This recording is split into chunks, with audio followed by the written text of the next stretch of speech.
Hi, everyone. This is Professor Hall, and this is Charlotte Temple, an overview. So, in this lecture, I'm just going to give you the basic plot points of Charlotte Temple without giving away the ending. And we're going to go deeper into some of the historical background and then some of the actual literary elements of the book in the next two lectures. I just didn't want to have everything all at once and have you guys watch like a very long lecture all at the same time. So let's get started. Chapter 1. So the book was originally published in England in 1791 under the title Charlotte, A Tale of Truth. It was republished in the United States, in America, in 1794 and became an instant bestseller, to the extent that a grave was made for Charlotte Temple, and readers would make like literary pilgrimages and visit this grave and put flowers on it and talk about Charlotte. Kind of, I mean, if we had a comparison today, there are a few places like the house that Louisa May Alcott lived in, who wrote Little Women, or Green Gables for Anne of Green Gables. The people visit there, but it's a little bit like going to the wizarding world of Harry Potter, I guess, that kind of a thing. So that's how popular this book was. The novel opens with Montraville and Belcourt. These are two officers in the British Army, and they are assigned to come to America. So they don't have very much longer in Britain. Montraville sees Charlotte Temple. He had seen her a couple of years before. Now she's 15 and she's tall and elegant, and he almost instantly falls in love with her, or in lust with her. And Belcourt is interested in her libertine teacher, Mademoiselle Leroux. Libertine basically means a person who has either no morals or very, very loose morals. So someone who would sleep around and not care at that period of time. So the book takes a break from this scene and goes into a flashback. We're going to talk about that more in a later lecture. In chapters 2 through 5, we see how Charlotte's parents met and were married. And I like to explain this because I think if you don't know that the flashback is coming, it can be kind of confusing for newer readers. Charlotte's father was the son of an earl, and he was known for being very charitable. There's this honorable man, Captain Eldridge, who has been thrown into debtor's prison. He paid money for his son to have a military commission. We'll talk more about what that means and why he paid that money. And then he went into debt because of his son, but he was a hardworking man. He wasn't like racking up tons of debts or stealing from people and not paying them back. So Mr. Temple decides to help him out. And in the meantime, Eldridge is being supported and helped by his daughter, Lucy, who is working and bringing him food and things like that. Well, while he's helping him, Mr. Temple and Lucy fall in love. Temple's family hates this. They're mad because she doesn't have any money. Her father's in debtor's prison. She's not what they deem a suitable match because they are the gentry. They're quite wealthy. So he is very honorable toward Lucy, says he wants to marry her, and his family disowns him for marrying her. Now, after that, he kind of makes his own way and has enough money to send his daughter, Charlotte, to a very good school. So in chapter 6, we pick back up with Charlotte's story. She's good friends with her libertine, promiscuous French teacher, not somebody who teaches French, but rather someone who is French, Mademoiselle Leroux. So Montraville, Belcourt is seeing Leroux, trying to get with her. Montraville goes with him, and they bribe Leroux to be able to see Charlotte again. So he gives her money, and she promises that she will set him up with Charlotte and make sure that they have some clandestine secret meetings. Even though LaRue's position is to protect Charlotte from these types of advances, she instead encourages them. And she and Belcourt almost kind of look at the two younger people like they're they're playing a game and trying to manipulate them. So Montraville does indeed seduce Charlotte and they elope. That does not mean that they are running away to get married. She thinks that they are going to be married. But eloping in this sense means that they are running away together secretly and without permission. That's basically what that means. So she leaves a note for her family. Montraville, being a villain in this respect, destroys the note. And LaRue and Belcourt also elope, but later she leaves him for a better prospect, a man named Colonel Creighton. And I'm going to give you guys an excerpt of the novel and we'll see that kind of take place.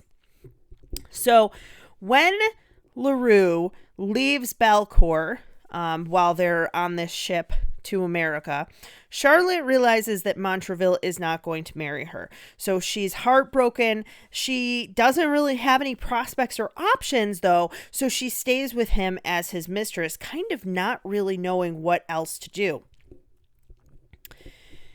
By the time Charlotte becomes pregnant, she's in America. She's living in a house that Montraville owns, but separated from him for most of the time. So almost in complete isolation. And the author talks about, or the narrator rather, mentions several times he's busy with business, but he's also busy with pleasure. So he's going out with friends and seeing people while she's cooped up in the house, kind of waiting for him every day. You can kind of think of it like, you leave your puppy at home and you come home and it's by the window waiting for you. And this is before, TV and Netflix and all of that. So you can imagine how bored she probably is, as well as sad. In the meantime, while this is all going on, he falls in love with someone else. So Julia Franklin is a girl who's a little bit older, a little bit more beautiful, and she's inherited quite a large sum of money. So he's in the military. He's a gentleman, Montraville is, but he's not really gentry wealthy, and Julia is. So he realizes that he's in love with Julia. Now, whether that's because of her money or her station, it's implied that it somewhat is. For whatever reason, he now realizes that his attachment to Charlotte is just lust, that it was temporary, that he's bored with her, he's annoyed by her. And I think that this is an interesting phrase that is used by Belcourt in talking to Charlotte, but he says he addresses her publicly, meaning that he's not trying to find another mistress, right? He's not trying to run away with her. He is addressing her publicly so that everyone knows that they are courting and they're doing things properly. Montraville grows more and more distant, and Charlotte becomes more and more desperate. And when that happens, if you've ever dated somebody like this, that's not attractive. So he leaves her in a letter. He doesn't even talk to her himself. It's like leaving somebody a text message and ghosting them. And then he marries Julia.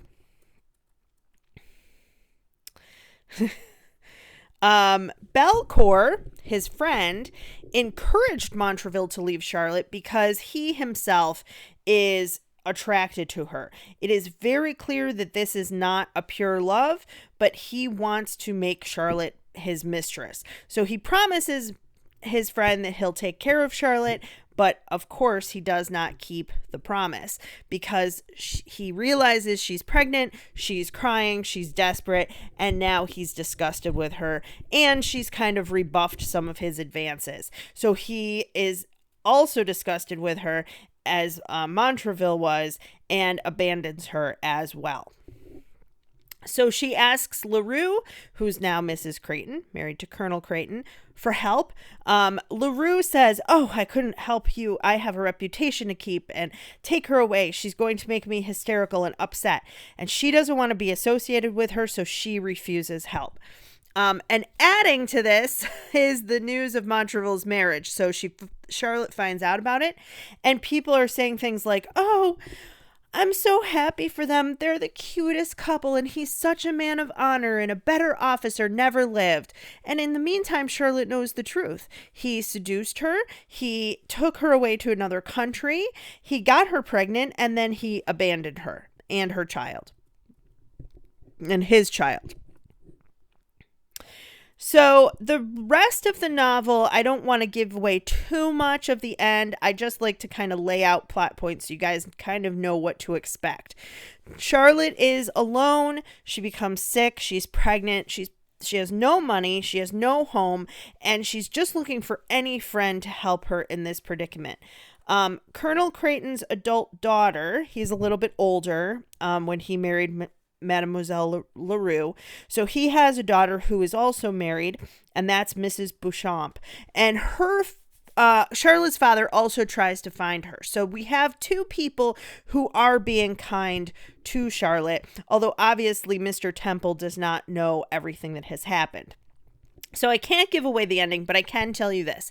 In some way, all of the players in this tragedy are punished in the end for their misdeeds. So Charlotte has a type of punishment for going outside of what is expected of her, and for sleeping with someone, and for eloping and abandoning her religion and her duty to her family.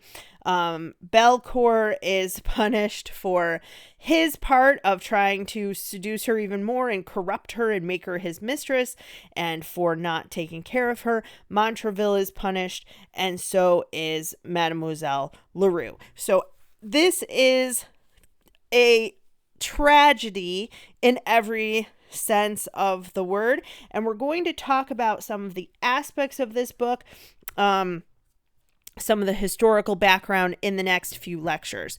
But if you like this book, which I do, first I'm going to give you an excerpt, and then I'll give you some read-alikes. So I forgot about the excerpt. Sorry, guys. I got excited.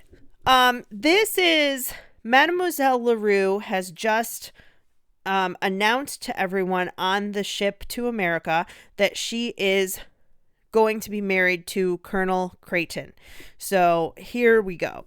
Belcourt cast at him a smile of contempt, and bowing profoundly low, wished Mademoiselle much joy in the proposed union, and assured the colonel that he need not be in the least apprehensive of anyone throwing the least odium on the character of his lady, shook him by the hand with ridiculous gravity, and left the cabin. So they've been having an affair, and Belcourt is pretending not even to know her. The truth was, he was glad to be rid of Leroux, and so he was but freed from her. He cared not who fell victim to her infamous arts. So here we see that Leroux is just as much of a seductress as Belcourt is a seducer. She's just trying to use her feminine wiles to get ahead. The inexperienced Charlotte was astonished at what she heard. She thought Leroux had, like herself, only been urged by the force of her attachment to Belcourt to quit her friends and follow him to the feat of war. How wonderful, then, that she should resolve to marry another man. It was certainly extremely wrong. It was indelicate. She mentioned her thoughts to Montraville. He laughed at her simplicity, called her a little idiot, and patting her on the cheek said she knew nothing of the world. If the world sanctifies such things, 'tis a very bad world, I think, said Charlotte. Why, I always understood that they were to be married when they arrived in New York. I'm sure Mademoiselle told me Belcourt promised to marry her. Well, suppose he did. Why, he should be obliged to keep his word, I think. Well, but suppose he changed his mind, said Montraville, and then, you know, the case is altered. Charlotte looked at him attentively for a moment. A full sense of her own situation rushed upon her mind. She burst into tears and remained silent. Montraville too well understood the cause of her tears. He kissed her cheek, and bidding her not to make herself uneasy, unable to bear the silent but keen remonstrance, hastily left her. So we have Charlotte here quite appalled because she thought that Mademoiselle Leroux left all of her friends and family and eloped because she was so in love with Belcourt, when in fact that was not the case. And she thought that they would be married. And here when Montraville says to her, but suppose he changed his mind, she realizes that Montraville too has also changed his mind and that he is not going to marry her. So she cries, and instead of comforting her, promising to marry her, telling her to go back to her family, that perhaps at this point she will be forgiven, he leaves the cabin. And that tells you quite a bit about all of the personalities of the people involved in this book. So if you like this book, here we go, read-alikes. The Coquette by Hannah Foster. We're going to talk in the next little lecture here about seduction novels and sentimental novels. The Coquette is another seduction novel, so it is sort of structured the same way. It's a romantic tragedy like Charlotte Temple, and it was also quite popular at the time. A Christmas Carol by Charles Dickens. It's not quite in the same genre, and it's obviously not a romance, but the author is here using sentimentality and emotion to try to make social change. So in this case, having Tiny Tim and showing what poverty does to people and how other people should help.